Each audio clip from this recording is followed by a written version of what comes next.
Good morning, boys and girls.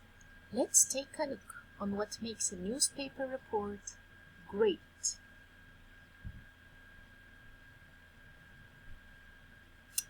A newspaper report needs to be about an interesting event, capture the reader's attention, present factual information, be brief and to the point. The essentials first. It is important that newspaper reports have the most important information coming first. This is called front loading. When the reader reads a newspaper report, they should be given the essential information first, so that they can decide if they wish to read more. This is the structure of a newspaper report. We first have the headline and byline, the lead, which is the introduction, the body, and then the tail, which is the conclusion or the ending. Headline and byline. For a good headline, you need to catch the reader's attention so they want to read the rest of the report. Sum up the story in a few words. Use powerful and interesting language. Write in the present tense, even if the report is about an event that has already happened. Include alliteration or wit at times. For a good byline, you need the writer's name, the writer's specialty. For example, sports reporter, food correspondent, crime editor, deputy politic editor, senior fashion reporter, and so on. A link to the writer's Twitter account, if there is any. The lead. For a good lead paragraph, you need to make the paragraph short and snappy so that it briefly explains what has happened. Ensure that even if the reader stopped reading at this point, they would still know roughly what happened. Use past tense in most cases. Make sure the first paragraph answers as many of these 6 questions as you can. Who? What? Where? Why? When? And how? The body. For a good body section, you need to add more information and detail to your lead paragraph.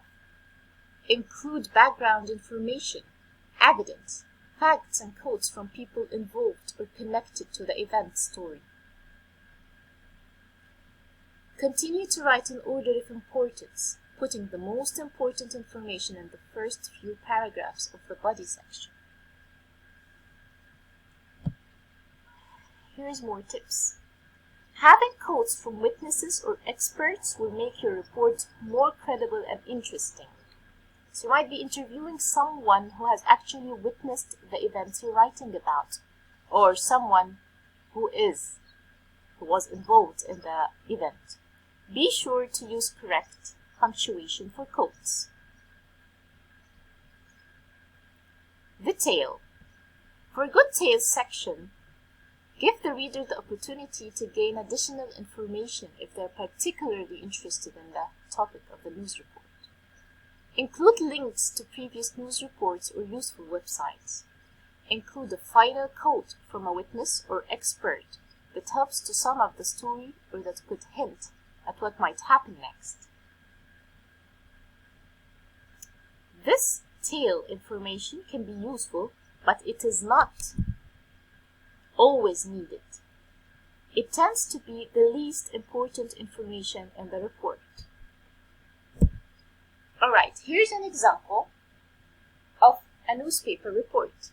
As you can see here, we have the headline first, school children raise funds for local charity, and then the byline. We have the reporter's name and his specialty, education reporter. This is the lead or the introduction. As you can see, it's brief, not as big as the body, and it sums up the information.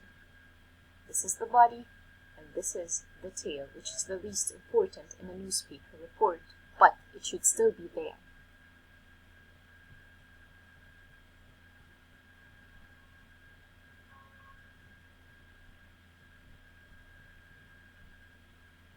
get it right. For a great newspaper report, you need to keep your most important information near the top of the report. Cut out the less important sections from the bottom of the report if it ends up being too long. Keep your sentences short and punchy so that the report is interesting to your reader. Check your spelling and check your facts and check them again. Remember when we investigated the features of the newspaper report on Sunday from your Nelson English book? Here's a checklist for the features to help you in your writing. Thank you.